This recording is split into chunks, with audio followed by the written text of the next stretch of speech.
A really good dear friend, Kim Pearson. She is a celebrity nutritionist from the UK. I've known her for more than 10 years now, and I'm going to ask her a couple of really important questions for you. I want to know your inputs regarding weight gain around this perimenopause and menopause age that women really struggle with. Mm-hmm. It is a big problem for a lot of women, and many of the women who come to our clinic have managed their weight pretty well throughout their lives, and at this time they really start to struggle. And there are a number of reasons for this. There are changes in a variety of different hormones that can exacerbate the likelihood of gaining weight.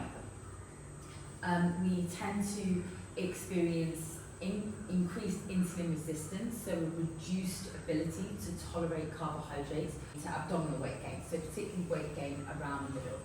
So really managing stress is important, reducing starchy carbohydrate intake, focusing on a whole food diet, so keeping away from those ultra-processed foods.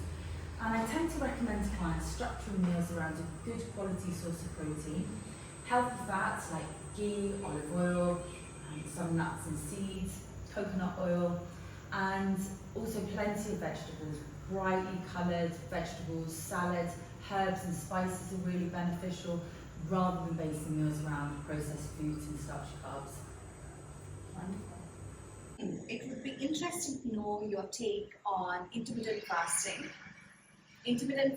as well as fasting in general, and also the one meal a day that a lot of people seem to want to do to control their weight gain. Mm-hmm. When it comes to fasting, it really does vary from one person to the next. So I do see some people who do well on one meal a day. These typically tend to be men, in my experience. Men are far less subject to hormonal fluctuations throughout the monthly cycle. You have to remember that actually women's calorie needs increase before their period. So actually it's quite typical to feel hungry in the lead up to your period and therefore find fasting more difficult. Also, we touched upon stress earlier. If people are particularly stressed, then going for extended periods of time without eating can actually put even more stress on the body. So really it depends on the individual. Some people do very well having an extended fasting window, others don't do so well, but actually the majority of us can benefit from having an overnight fast of at least 12 hours. This means that if you finish eating your dinner at 12 o'clock, you shouldn't start eating breakfast the next day until 8 o'clock in the morning.